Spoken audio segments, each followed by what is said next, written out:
Okay, everybody, we'll go ahead and get started. Thanks everybody for being here. I know that our meeting is normally last week, and so thanks for working with us with this change this month. We do still have some folks kind of coming in, but we will go ahead and get started.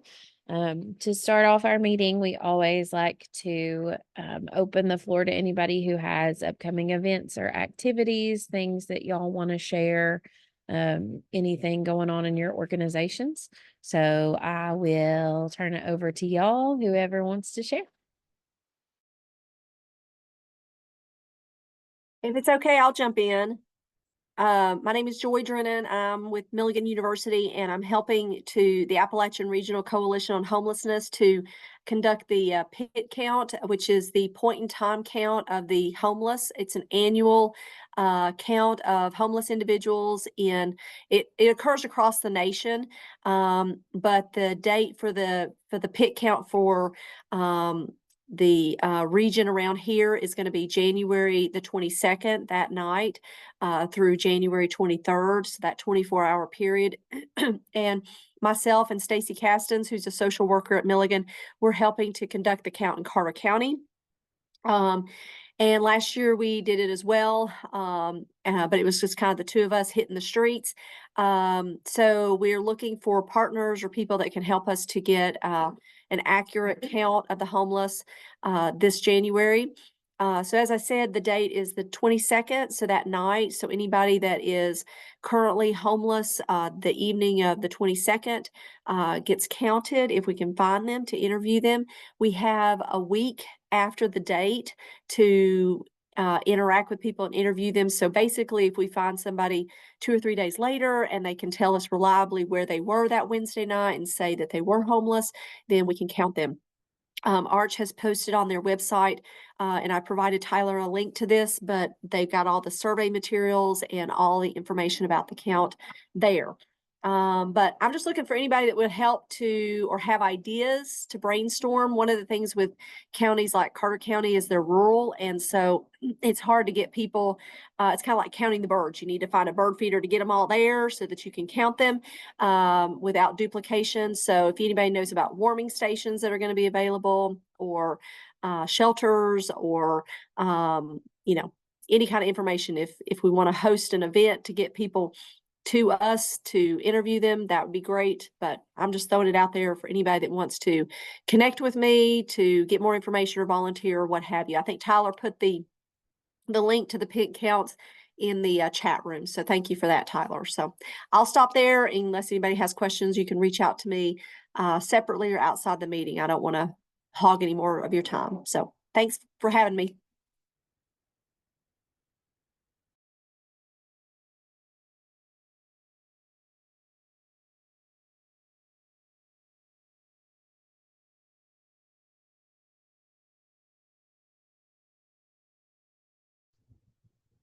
Hello, everybody. I think Gabby may mention this, but I'm partnering with Gabby with TCCY. In my office, we're going to host a grant writing workshop in February. And that'll be free and open to the community. You'll just have to register, and there will be limited spots. There's not a flyer right now. As soon as there is, we're going to send it through Tyler, so you'll see it on his resource and through Gabby's. But it's going to be Wednesday, February 19th in Washington County in Johnson City. Do you know what time, Emily? It's an all-day workshop. It's going to be like 8:30 or 9 to 4 or something. It's going to be all day. I think lunch will be sorry, Great. I don't know. I don't Thank remember you. the exact time we picked, but yeah, it's an all day. It covers the 8 components of grant writing, and there'll be more to come. I just wanted to announce it now so you can be thinking about it and put it in your calendars for a tentative save the date.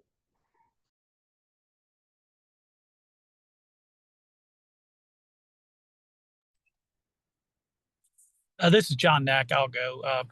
So Creekside's added another partner for inpatient detox at Creekside. So if you know anybody that needs to go through detox, we have Inside Alliance and Sullivan County Anti-Drug that come in during the 7 to 10 days of detox and co-occurring treatment.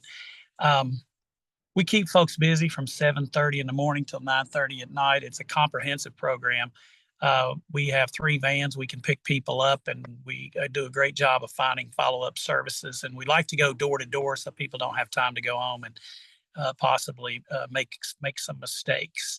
But just wanted people to know that we do have beds available. We've increased to 18 beds for detox, and we do not have.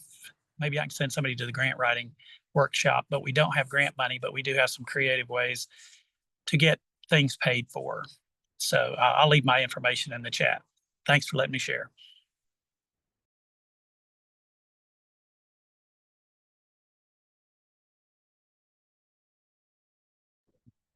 Hi, this is Marissa Muse. I'm not going to turn on my video. I'm actually driving right now. I am with Village Behavioral Health, and I just wanted to let everybody know that we do have openings available for both boys and girls ages 9 to 17. We do mental health primary and then substance use disorder as a secondary. And as always, if anybody wants to take a tour of our campus, just let me know. My email and phone number are in the chat. Thanks.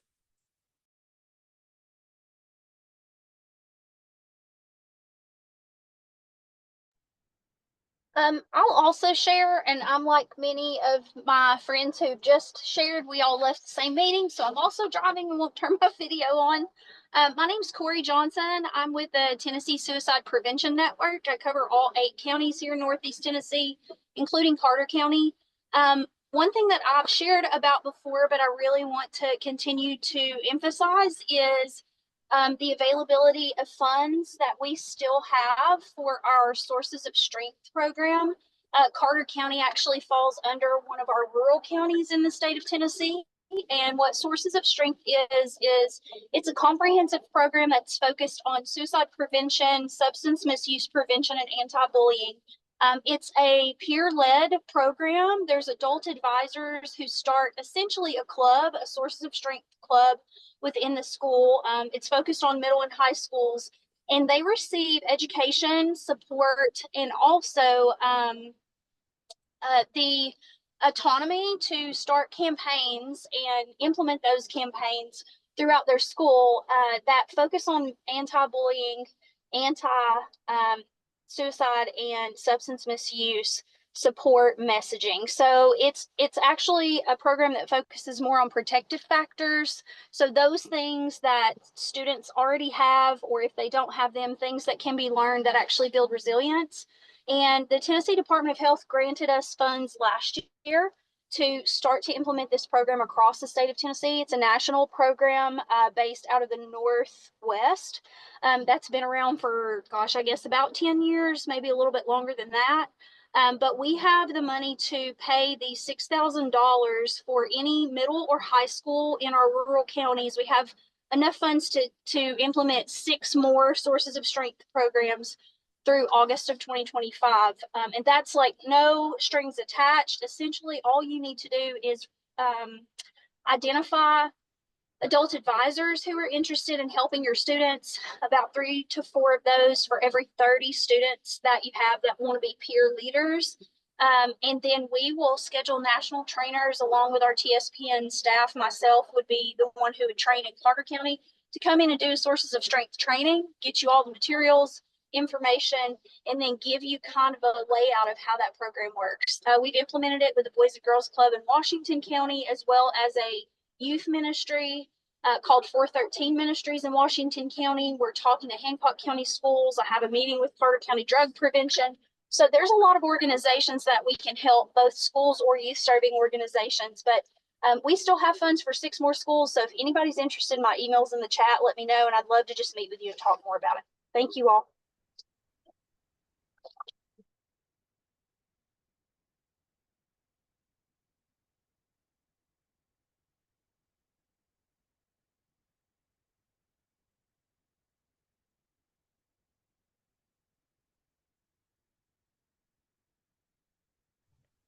Are we doing introductions? You can. We're just sharing any upcoming events or activities or programs that you want to share. Okay, perfect. So it's not new, but my name's Heather. I'm a certified peer recovery specialist with Revita Recovery Centers. I just want to remind everybody that we do have grant money for Tennessee residents that qualify. That qualification is 200% below the federal poverty level. And we have also, we noticed that some of our individuals in rural areas like need the grant money, but still didn't have the transportation to get there. And so we have partnered with Makeaway Transport to be able to provide that transportation for those individuals with the grant money. So try to eliminate the transportation barrier also. Revita is also not for grant people, but we're offering the long-lasting injections now. We're treating Hep C in our offices. We have CPRSs on staff now to help with that lived experience piece. That makes bonding and, you know, creating those relationships so important. If anybody has absolutely any questions, I put my phone number and my email in the chat, so y'all can reach out and hopefully we can get some more help to the individuals that really need it. Thank you all.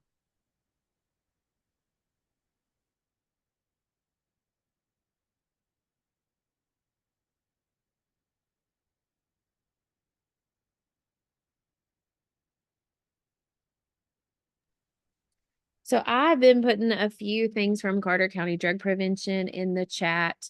The first one is our community building forum next week. Knox County Mayor Glenn Jacobs is going to come in and talk about some of the strategies that they've used in Knox County, just to support recovery, support community collaboration, all those things. And then we'll also have a panel, Dr. Angela Hageman from ETSU, Mayor Patty Woodby, Kelly Kitchens from Elizabeth and Parks and Rec, lots of local folks on that panel to kind of share ways that we can kind of work together in our community. So please sign up for that.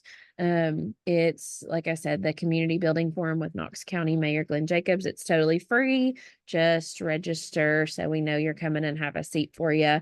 And please share that with anybody else that may be interested. The second thing I shared is that we have our volleyball tournament coming up next weekend as well. So as lots of y'all know, we do a monthly sporting event for families in recovery to kind of benefit the programs that we have going. And so the tournament this month is volleyball. And so get you a team together and sign up for that. There are all skill levels and levels of different age groups, definitely different levels of skill. So no pressure to be a volleyball star. Just come play volleyball with us. So the sign up for that is there as well. And then lastly, I shared we are doing a love languages seminar on January 26th. So that will be a Sunday afternoon, and we'll walk through the 5 love languages with anybody who's interested in that and just interested in, you know, building stronger relationships and connecting with folks in their lives. So the links for all of those are in the chat. And I will open it back up to y'all. Anybody else that has anything they want to share or programs they've got coming up.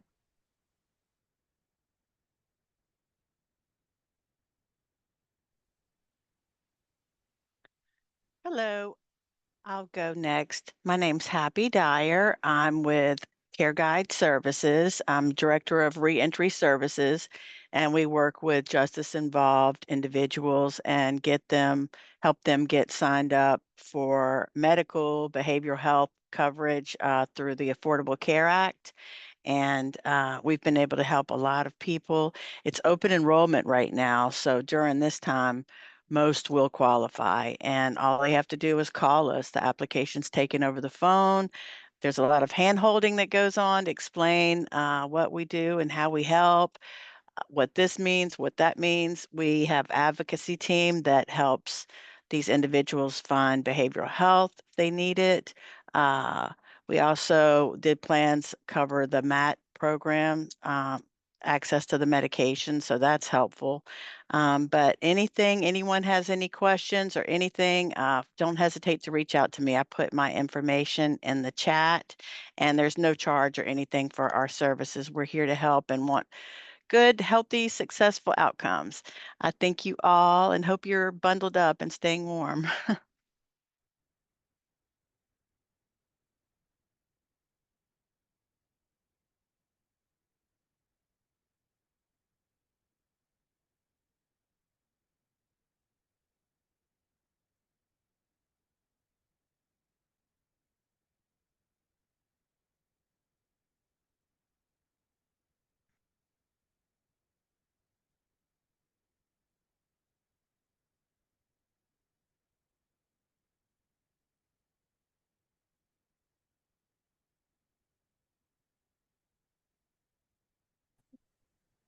Hi, Jillian. This is Caroline over at the Carter County Health Department. And I did just want to mention that we have a couple of events coming up.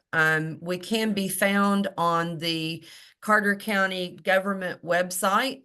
And I'm going to drop a link to our page in there in the chat. So if you want to visit that, you can take a look. A couple of the events that we have coming up is for our WIC moms. It's a lunch on us. It's a lunch and learn celebration on January the 14th. There'll be ways to learn about making 2025 a healthier year for you, and there's a complimentary lunch, and this is open to all WIC participants. So if you have any questions, it's from 11 to 12:30 at the Carter County Health Department. And again, that contact information is on the county website there. And then we also are going to be hosting, we had talked a little bit in the past about the alarming increase in congenital syphilis, which is completely preventable. It's completely treatable if caught early on in a woman's pregnancy. A lot of the STIs that can cause some really bad outcomes for the baby are not symptomatic. So sometimes there is just really not even a realization. Other times when there are symptoms attached, organizations that are kind of watchdogging those health concerns, sometimes because of the cost of testing and treatment, they have to kind of triage by symptoms. So sometimes people drop through the cracks that way. It's very understandable. So we've got a series of after hours, 4 p.m. to 6 p.m. free STI testing. It's walk-in clinics. You can make an appointment if you want to. And again, the contact information is on that web page that I dropped in the chat. But we are hosting those in January, February, and March. And the dates are provided. You don't have to make an appointment. You can just walk in for that free testing. And we're pleased to be able to offer that. So that's just a couple things I wanted to highlight about. Thanks. Hi, everybody. This is Tia. I'm the director at Bridge to Shore. So I'm kind of excited to announce the flyers coming, but in February 11th and the 25th, we will have 2 open houses in 1 month with ribbon cutting. So the first home in Carter County, we just added a new home. It's 18 beds for women, and 6 of those beds are our new Mommy and Me program. So we are currently accepting women who have custody of their children or who are in the process of getting custody back of their children. So we'll be doing an open house in Carter County February the 25th. And then February the 11th, we just received grant funding from Sullivan County. And so we opened up a 13-bed home there. And we will be doing the ribbon cutting in Sullivan County as well in the same month. So I will upload the flyers as soon as I get them done, and I'll have them emailed out. Thanks.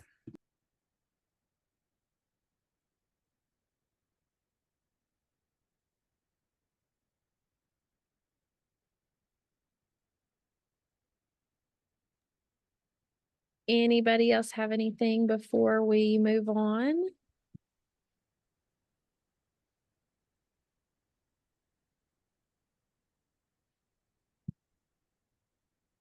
Okay. I was going to see, Tyler, if you might give us an update on the survey that you sent out, or I don't know if you want to remind people to take it, or if we're done taking answers, or if you just want to do an update on that for us. Hey, everybody, can you hear me? Yes. Okay, awesome. Okay, give me just 1 second to pull it up. So the poll has closed. We received 51 responses. Let me get me a quick little PowerPoint up here just to go over the results. Okay. Jillian, can you allow screen sharing, please?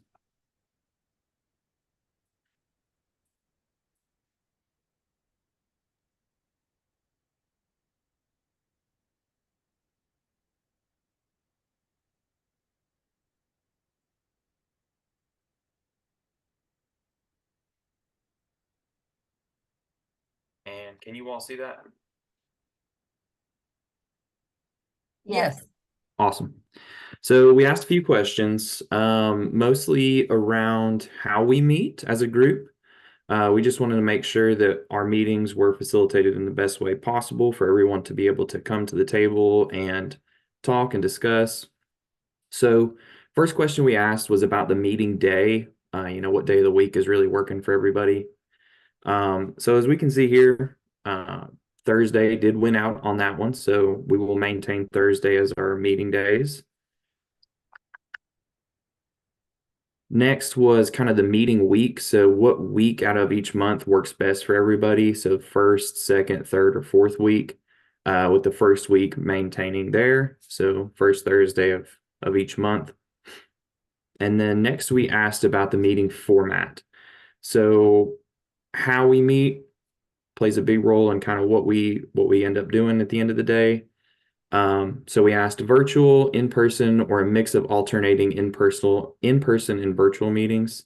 Those being like virtual this month, in-person next month, virtual the next month, and so on and so forth. So as you can see, that mix of alternating meetings did win out here.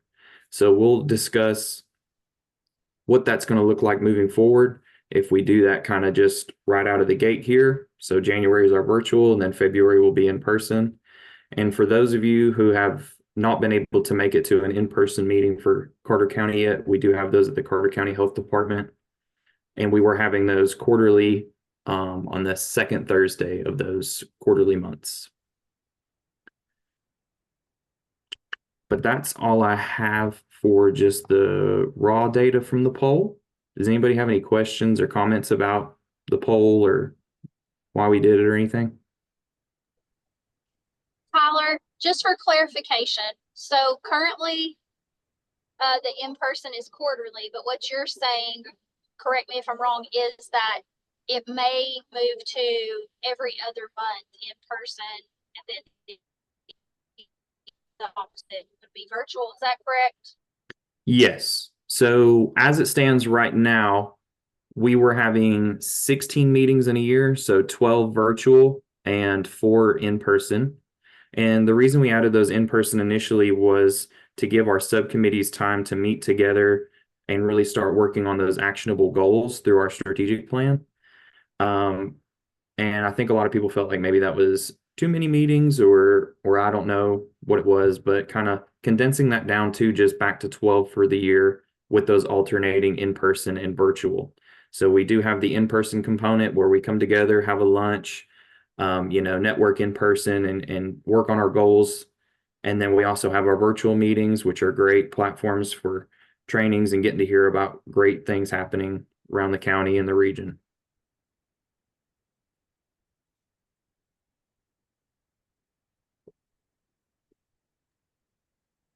Tyler, this is Caroline. I've got a comment, and just to be able to share from other counties that have similarly moved to either a combination or all in person, or, they've adjusted. What we've found is it's very easy to remember that on the odd months, we'll meet virtually, and on the even months, we'll meet in person. It also became very clear that it was useful on those odd months that are virtual for our regional partners to be able to easily, log on from wherever they are and be able to cover all kinds of regional and out of Carter County items. And then it became evident that the even months where we're meeting in person and having lunch together, that was a really good time for local Carter County operatives and organizers to come together and really just cover and be able to highlight and concentrate on things very specific to Carter County. So, or in the county that it was in. So I think that we might see that happening with us too. I can just share that from other areas. Thanks. Yeah, for sure. So I kind of want to segue into another piece that we have here. So I'm going to link it in the chat.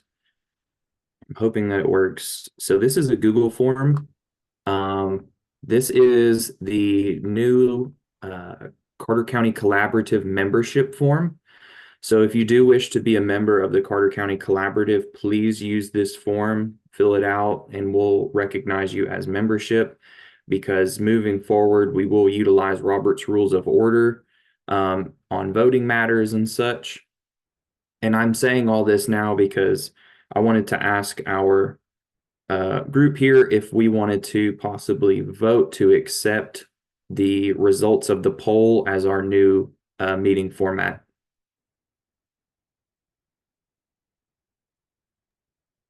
I think we should.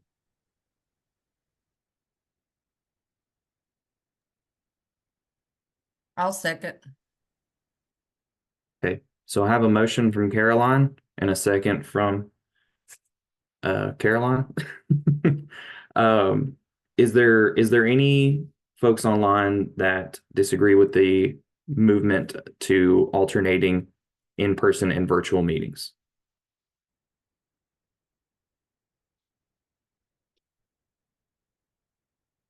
Okay, so we will move the motion. And just so everybody's clear, we'll have every odd month will be our virtual meetings moving forward for Carter, and even months will be our in-person. Just be sure to look at the notifications that I send out, those 2-week and 1-week reminders, and I will be sure to highlight for this first year which meeting is going to be which, so that you all are kind of aware whether we'll be in person and virtual. And of course, at the in-person ones, we're going to try to feed everybody, but also do a lot of great networking and work in our subcommittee groups, moving toward action in our subcommittees and on our strategic plan.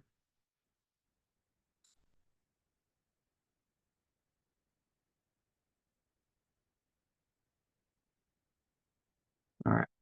I think that's all I have. Does anybody have any other questions, comments, concerns?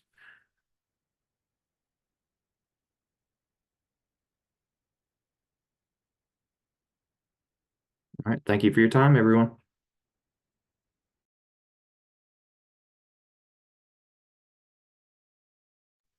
Thank you, Tyler. So I think Gabby just joined us, and she is going to share with us today a little bit of information from TCCY. So I will turn it over to you, Gabby. Okay. All right, so I'm on the road to kind of make my stand up, but that's I'm just go ahead and turn my camera off. Just listen to my voice. So TCCY, if you guys are not familiar with we're the Tennessee Commission on Children and Youth, and our main goal is to provide data on children and youth across our state. We run a couple of groups, for example, the Northeast Regional Council on Children and Youth, which is the group that I run. We provide education, we do advocacy, and every January we release a report called The State of the Child. And it gives kind of an overview of how kids are doing in our state. It's a pretty long report, so I'm not going to bore you guys with every single thing that came from that report, but I do kind of want to hit the highlights of the report. and give you guys kind of an overview of how kids in our state are doing. So let me pull that up really quick. Let's see.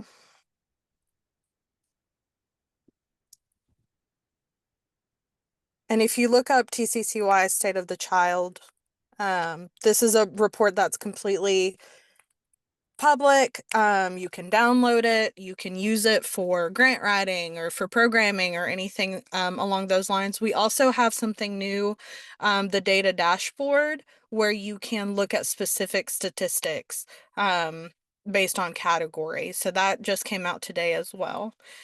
So as far as data highlights, and there we go. Okay. So these are kind of the big things that came out in the report this year. 1 in 5 Tennesseans are under the age of 18. And Tennessee children are becoming more diverse. That's under the demographics category. Under economics, 19.7% of children of Tennessee children under 18 live below the poverty line. 1 in 5 Tennessee children under the age 5 live in poverty. When it comes to childcare and early education, so these are the fiscal year 2024 Tennessee market rate childcare costs. Infant center based, about $13,000 a year. Infant group homes, $8,946. Toddler center based, $12,063, and toddler group homes, $8,927. Infant center base is more than 2024 in-state tuition in all but one of Tennessee's 4-year public universities. So basically, it costs more to send a child to daycare than it does to send an adult to college in the state of Tennessee. As far as education goes, 1 in 10 Tennessee schools have infrastructure rated in fair or poor conditions. Tennessee's public schools need $87 million in infrastructure improvement to be in compliance with state and federal laws. And across all existing Tennessee public schools, there is $5.47 billion needed to bring all existing public schools up to good or excellent condition. Under the health category, 89% of Tennessee's children are in excellent or very good health. More than half of Tennessee's children are covered by TennCare. Let's see. Under mental health, more than 1 in 4 Tennessee high school students reported within the last month their mental health was most of the time or always not good. Within the last year, 55% of high school girls and 30% of high school boys felt sad or hopeless almost every day for 2 or more weeks, representing a 50% increase since 2013. Since 2017, all measures of suicidal ideation have increased among Tennessee high school students.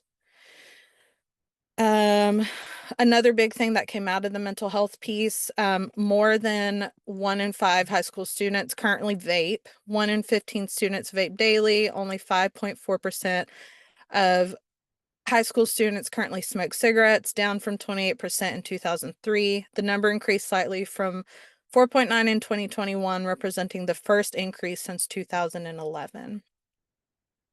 In the section about child welfare, in April 2023 to March 2024, Tennessee had 5,026 children enter foster care, a rate of 3.20 per 1,000. Among children entering care, the percentage of those who are re-entering care has remained fairly consistent between 2017 and 2023, ranging from 21% to 24%. Okay, in fiscal year 23 and 24, 1 in 4 substantiated cases of abuse were for allegations of drug-exposed child. So that is out of, I think there's 11 categories. That is still the number one reason why kids are brought into the system. And that is statewide. That's not just regional. The second most common were allegations of lack of supervision. Youth justice, and I think this is the last category. There continues to be a smaller share of youth in DCS juvenile justice custody that are in community-based placements, going from 71% to 71% in 2016 to 28% in 2023. In fiscal year 2023, there were 870 youth placed in a juvenile detention center for more than 30 days. And since 2013, the age 10 to 17 crime rate has decreased by 8 per 1,000, going from 51.3 to 43.3 among crimes against persons. It decreased by 1.5. Crime against property decreased by 6.5, and crimes against society saw no change. So those are the main categories. Now within and that is just data highlight. If you look up TCCY State of the Child, there's the full report on the webpage, but there's also the data highlights that just points out the biggest findings from each category. And I read from just kind of the major stuff from each category. But again, if you go and download the report, there's tons and tons of information. It'll tell you where that information came from. Some of it came from state statistics from like DCS report. Some of it came from youth surveys. Some of it came from, other agencies that keep data. But you're able to see all of that. And please feel free to use this data as you wish. Like I said, this is statewide data, so it's looking at Tennessee in general. I think there is some data in there about youth crime rates by county. I think that's really the only data that is broken up by county. But if you guys hang in there in the summertime, I think either June or July, we also release those county profiles that are more specific to each county. So, but if you guys have any questions, comments, concerns, things you want to see next year, please let me know and I can relay that information to Kylie Graves, who's our director of data. That's all I had to share.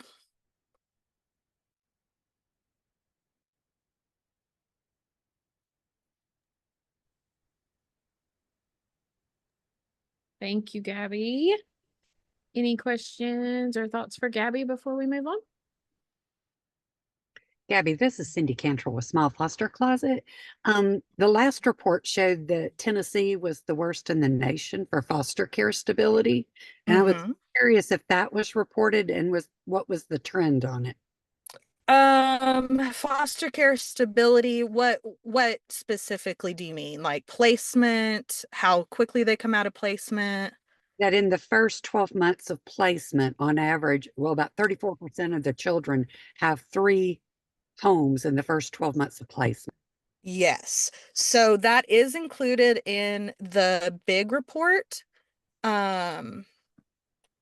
Let me see if I can find that for you really quick. I glanced over the big report this morning and I know it was mentioned in there. I can look it up. Okay. I think I'm trying to get it pulled up. It's, of course, my phone's not cooperating. I want to say it was still the same in that it was more than 3 placements. Actually, hold on. I think I took a screenshot of that section. And I can probably tell you.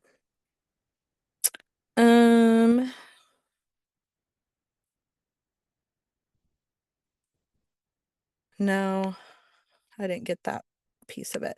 But this is what it says in the big report about child maltreatment, child welfare. So it's focusing kind of on that DCS stuff.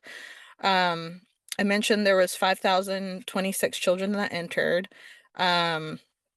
There were 166,249 hotline or abuse referrals. Of those, 54% were screened out. In 2023, 5,197 children entered foster care, and this is the lowest number since at least 2017. Of those children, 24% were re-entering care, which sounds like a good thing, can be a bad thing. I don't know if that means kids that needed to be pulled in were not being pulled in. Anyways, fiscal year 2022, I guess, is the latest data they have. 3.7% of victims had been reunited with their families within the last 5 years. 2022, 22.6% of victims were under a year old. And then it talks about the number 1 substantiated abuse allegations were for drug access child.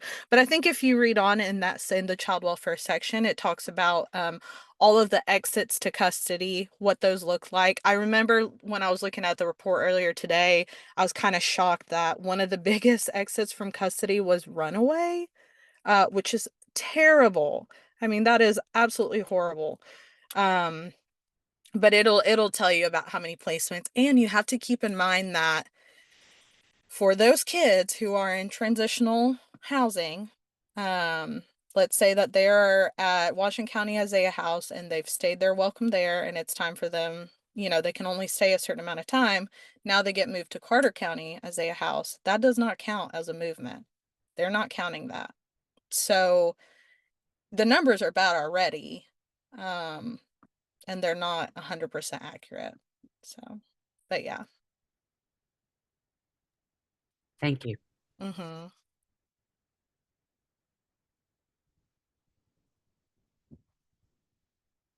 Any other questions I can answer for you guys? And if I don't know right this second, I'm happy to go to Kylie and ask. I wasn't involved in putting this report together. God bless her. It's a 66-page report. It's a lot of data and a lot of work. But if you guys have questions about where the data came from or anything like that, please feel free to reach out to me.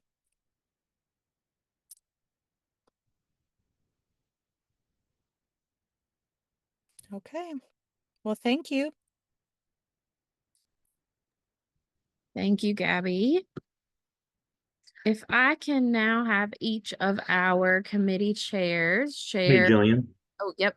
Sorry, I didn't mean to interrupt you, but Cindy is here on behalf of Rachel to Oh, present great. items. Okay, great. Thank you. Right. Awesome.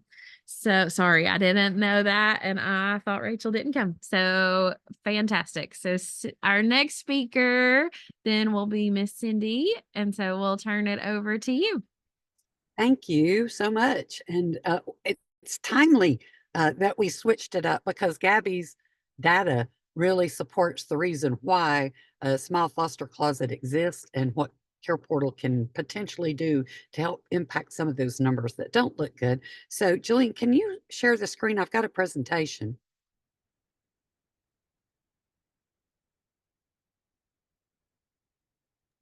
You should be able to share if you just click share screen at the bottom. Oh, okay. Perfect.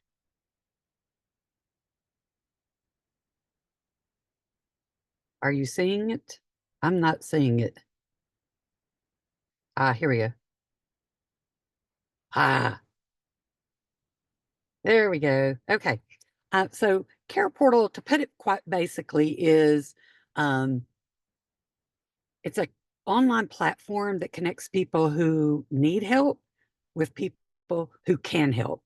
And just looking through the organizations that are here today, it sounds like you are up against a lot of people who need help. And traditionally, Care Portal is for children or families that are at risk or families that are in the system or kinship arrangements. But since Helene, we have the ability to help any victim of Helene. And traditionally, Care Portal can only help a child or a family with a child. But with Helene, we can help anybody that has been impacted by Helene. So there is that component of it. And it's just that connection point again for the people who need help to the people who can help. This is what the child welfare system looks like that Gabby was talking about earlier. And you see that dotted line. The work of Care Portal can be done upstream when we involve schools and medical professionals and people who are seeing signs and symptoms of a family that could be at risk. And then Care Portal can step in, they can enter a need in that could help that family stay intact. And then below the line, they're into the system. And there's the prevention and preservation. A lot of work can be done there too, to reunite families and to preserve the family, which is exactly what we want to do. There's also a strong connection between foster care and those that are incarcerated, 75% of our incarcerated population spent time in foster care. 50% of our homeless that we were speaking of earlier, 50% of them spent time in foster care, and 50% of the kids that age out of the foster care system end up as homeless, and 60% of sex trafficking victims spent time in foster care. So we can impact a lot of social injustices if we can work on those numbers that Gabby was talking about as it relates to the child welfare system. The governor is very concerned about the situation that we have in Tennessee. And so he has mobilized this program called Every Child Tennessee, and we're a part of it with Smile, and Care Portal's a part of it, and several other of us probably on the phone are also involved with Every Child Tennessee. And it's all about getting every Tennessean to step forward and to care for our youth, our children, and our families so that before, during, and foster care, they get the support they need to be successful. Up. Sorry about that. My computer hung up there for a minute. So the way Care Portal works, there is a child serving professional with a family, or in the case of disaster relief, there is a vetting professional involved with the victims, and they vet the need. They see the need, they hear about it. And let's take the example of the DCS worker who is working with the family and the child does not have a bed. They can enter this bed into this online system. And that is one of the most requested things we have for the families in crisis is that people are coming out of homelessness and their children are falling asleep in school. Maybe it's the school liaison officer that notices, the teacher notices, it reports to the school liaison officer. And that school liaison officer can enter this bed need into the portal. And it could be mattresses, it's all kinds of furniture. They may need help with groceries or rent, diapers and wipes are common. And in disaster relief, we can use it to support an emergency worker, to alleviate food essentials, or to stabilize housing security. And these purposes are very broad because anybody who's been impacted by Helene needs help. And as I said earlier, the disaster relief does not have to involve a child.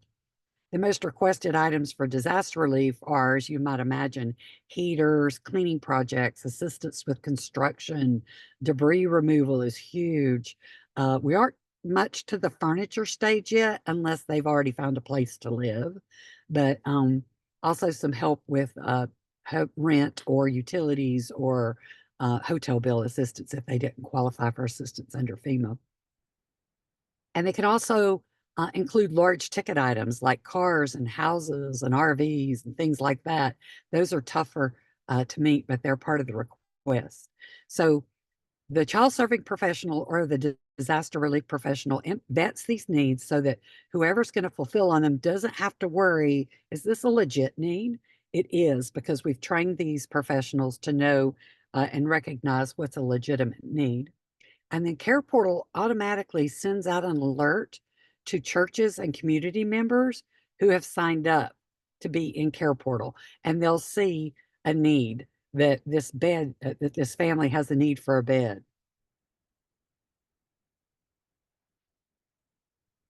And only connecting churches, only a church can be the ones that make that connection to make the delivery.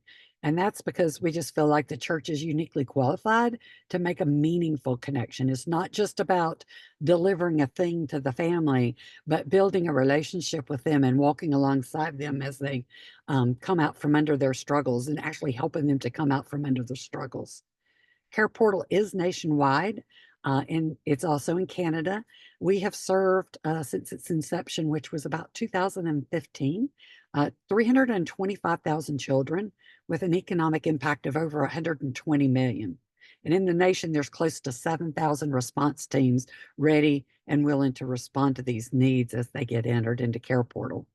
Tennessee, we've only been up and running for a couple of years, and Northeast Tennessee only for a year, but we've impacted 2,500 children with an impact of $1.3 million, and we've got 185 response teams.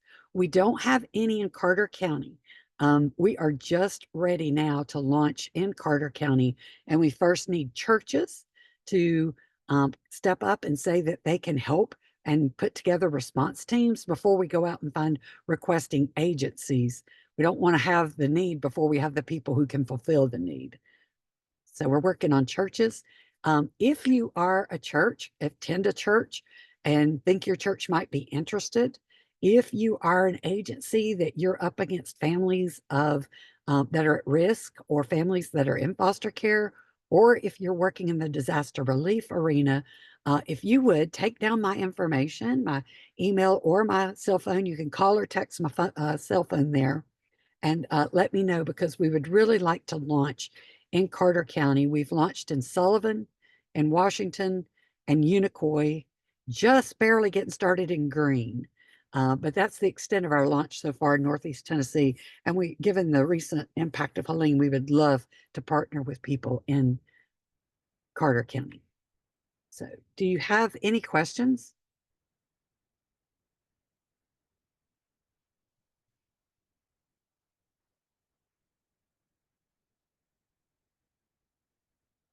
Sorry, I have my volume down, so if you asked a question, I may not have heard you. I have a quick question. Okay, then with that, I'll turn it back over to Jillian. Cindy, you had a question. Miss Cindy, you had a question for Miss Oh, I'm Gavetta. sorry. I finally got back my volume. Apologize for that. What's My question is, in order to be able to receive services from you all, does the person or does the adult have to be a U.S. citizen, or can they have like DACA or a visa of some sort? There's no such requirement. In fact, we have a Okay. step when we sign up our churches to let them know that there will be no discrimination in Care Portal. That Fantastic. regardless of race, sexual orientation, religion, we don't care. It's all about preserving the family and reunifying any broken families. I love that. Thank you. Thank you.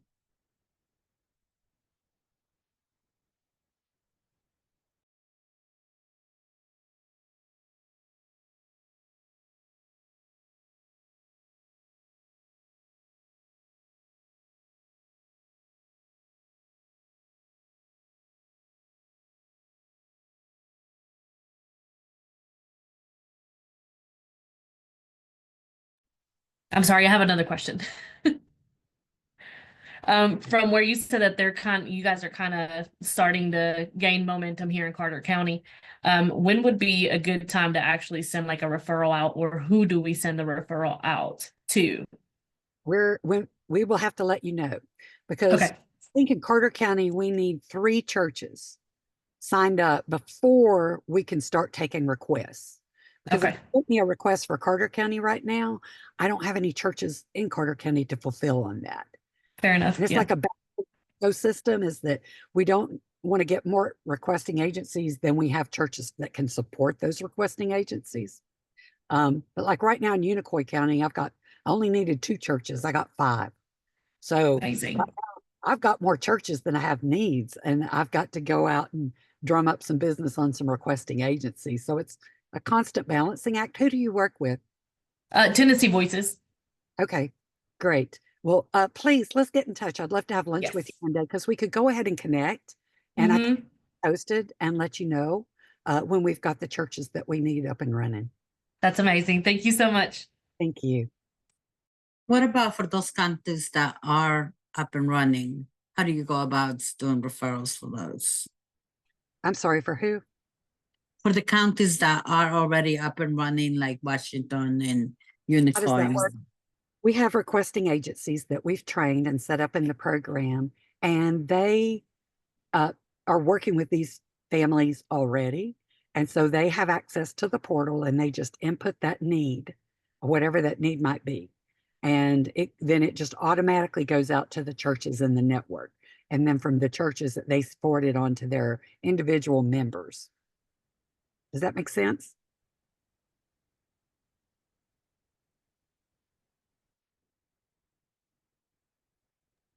Thank you.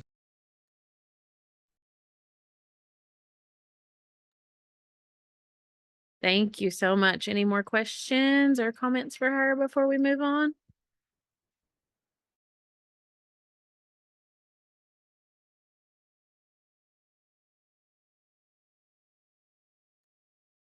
Okay, well, I'm gonna now ask all of our committee chairs to share what committees are gonna be working on today. If each of y'all will share, I think Gabby said in the chat that Committee B will regroup at the next in-person meeting because she has another meeting. So Committee B will not be meeting. But if Committee A and Committee C will share what y'all have going today, that would be great. Hi guys, so in Committee A, today we're going to kind of be talking about some of the things that were discussed in the in-person meeting, different trainings that we have coming up for the CCC, and then also if you provide a training through your organization or would like to do that for everyone that meets, please jump over in Committee A so that way we can get you on the schedule. Hey, everybody. So on Committee C, we kind of shifted gears from our last conversation, and now we're looking at active living workshop to do in Carter County. That's basically where we get a bunch of people out and walk in an area that may need improvement in the city, say, of Elizabethton. And we could possibly get some funding out of that to improve the area, say for more safer streets or beautification, just different things like that. So we're going to be talking a little bit more about that project and planning it.